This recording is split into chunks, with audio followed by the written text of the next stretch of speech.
अस्सलाम वालेकुम स्टूडेंट्स। आज हम बायोलॉजी का एक बहुत इंटरेस्टिंग टॉपिक स्टडी करने वाले हैं जो कि वेरिएशंस, हेरिडिटी और सेल डिवीजन है। सबसे पहले मैं आपके साथ एक सिंपल सा क्वेश्चन पूछती हूँ।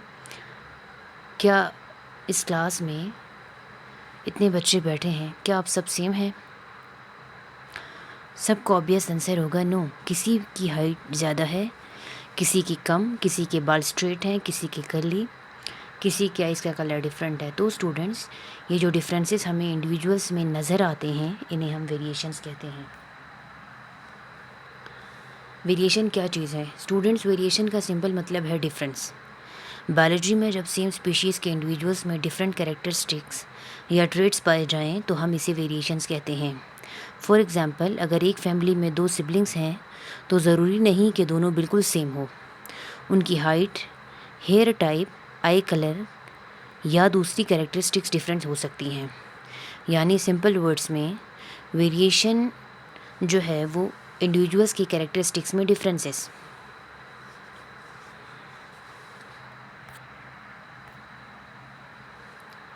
अब क्वेश्चन ये है कि ये डिफरेंसेस आते कहाँ से हैं। स्टूडेंट्स, वेरिएशन डिफरेंट फैक्टर्स की वजह से हो सकते हैं।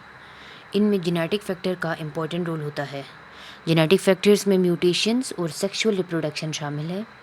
इसके अलावा इन्वायरमेंटल फैक्टर्स भी ऑर्गेनिजम्स की कैरेक्टरिस्टिक्स को अफेक्ट करते हैं। कभी कभी जेनेटिक और इन्वायरमेंटल दोनों फैक्टर्स मिलकर भी वेरिएशन प्रोड्यूस करते हैं। स्टूडेंट्स, आप सबसे एक क्वेश्चन है, अगर दो बच्चे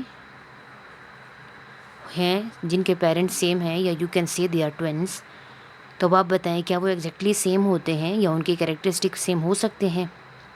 तो हम सब का आंसर होगा नो। Very good. इसी डिफरेंस को हम वेरिएशन कहते हैं।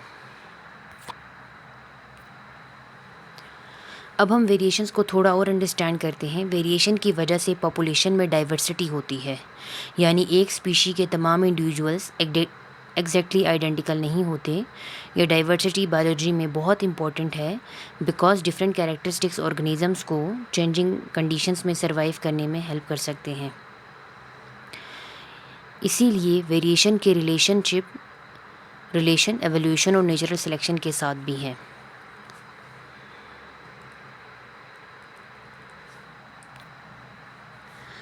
स्टूडेंट्स, एक सिंपल एग्जांपल लेते हैं। इमेजिन करें एक क्लास में 30 स्टूडेंट्स हैं।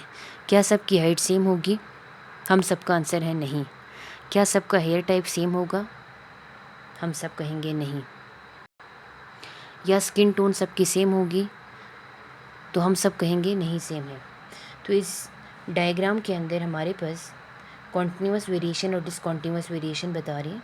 कॉन्टिन्यूस वेरिएशन वो होती है जिस तरह हाइट और वेट जो कि आपकी एज के हिसाब से चेंज होते हैं, जबकि डिसकॉन्टिन्यूस वेरिएशन वो है जो कि चेंज नहीं होती, जिनमें आपका आई कलर हो सकता है या मोस्ट ऑफ द टाइम आपका स्किन कलर भी चेंज नहीं होता।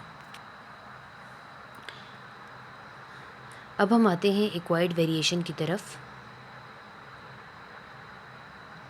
एक्वायर्ड वेरिएशन क्या है? एक्वायर्ड वेरिएशन आप अपने पेरेंट्स से या जेनेटिकली इनहेरिट नहीं होती। ये वो वेरिएशंस हैं जो आपकी फ़िज़िकल एक्टिविटीज़ या आपकी एक्सरसाइज या आपकी ईटिंग हैबिट्स की वजह से चेंज होती हैं।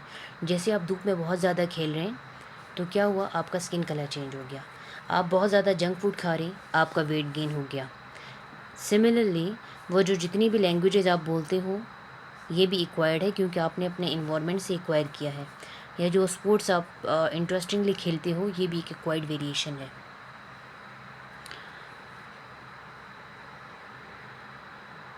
तो ये हमारा एक ब्रीफ सा इंट्रो था इन तमाम टॉपिक्स के लिए जिनमें हमने वेरिएशंस, हेरिडिटी और सेल डिवीजन के में मोस्टली वेरिएशन को पढ़ा। जेनेटिक वेरिएशन थोड़ा सा हम टच करते हैं। जेनेटिक वेरिएशन का मतलब ये होता है कि इंडिविजुअल्स के जेनेटिक मेकअप में डिफरेंसेस हो सकते हैं। जेनेटिक इन्फॉर्मेशन पेरेंट्स से ऑफस्प्रिंग्स तक ट्रांसफ़र होती है, इसीलिए ऑफस्प्रिंग्स में पेरेंट्स की कुछ कैरेक्टरिस्टिक्स अपीयर होती हैं, लेकिन ऑफस्प्रिंग पेरेंट्स की एग्जैक्ट कॉपी ज़रूरी नहीं होती। इसी प्रोसेस की वजह से इंडिविजुअल्स में डिफरेंसेस डेवलप होते हैं जिन्हें हम वेरिएशंस कहते हैं। हेरिडिटी क्या चीज़ है स्टूडेंट्स? अब यहाँ से हमारा नेक्स्ट इंपॉर्टेंट टॉपिक स्टार्ट होता है जो कि है हेरिडिटी। आपने ऑब्ज़र्व किया होगा कि बच्चे अक्सर अपने पेरेंट्स से कुछ कैरेक्टरिस्टिक्स इनहेरिट करते हैं। फॉर एग्ज़ाम्पल, फैमिली में हेयर टाइप या आई कलर सिमिलर हो सकता है। तो क्वेश्चन ये है, पेरेंट्स की कैरेक्टरिस्टिक्स ऑफस्प्रिंग्स तक कैसे पहुंचती हैं? तो ये जो प्रोसेस है जिसमें पेरेंट्स की कैरेक्टरिस्टिक्स ऑफस्प्रिंग्स तक आती हैं, हम इसको हेरिडिटी कहते हैं।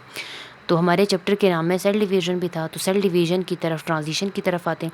अब स्टूडेंट्स हेरिडिटी और वेरिएशन को समझाने के लिए हमें एक और इम्पॉर्टेंट कॉन्सेप्ट समझना होगा जो कि सेल डिवीजन है। हमारे बॉडी में सेल्स कॉन्टीन्यूसली डिवाइड करते हैं। सेल डिवीजन के थ्रू न्यू सेल्स फॉर्म होते हैं। ये जो प्रोसेस है जिसमें ग्रोथ भी होती है, डेवलपमेंट भी होती है, तो हम इसको सेल डिवीजन कहते हैं। और यह बहुत ही एक इम्पॉर्टेंट प्रोसेस है हमारी बॉडी में, इसीलिए हम सेल डिवीजन को भी डिटेल में स्टडी करेंगे नेक्स्ट टॉपिक पे। अब चलिए स्टूडेंट्स, आज हमने क्या समझा?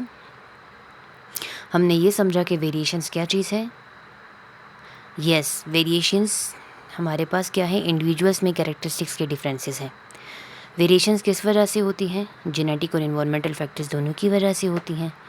जेनेटिक फैक्टर्स में क्या शामिल है? जेनेटिक फैक्टर्स में हमारे जीन से जो चीज़ें आती हैं वो शामिल हैं, जो कि हम पेरेंट्स से लेकर आते हैं। वेरिएशंस इंपॉर्टेंट क्यों है? वेरिएशंस इसलिए इंपॉर्टेंट है ताकि हमारी आइडेंटिफिकेशन हो सके और हमारी डाइवर्सिटी के लिए ज़्यादा इंपॉर्टेंट है।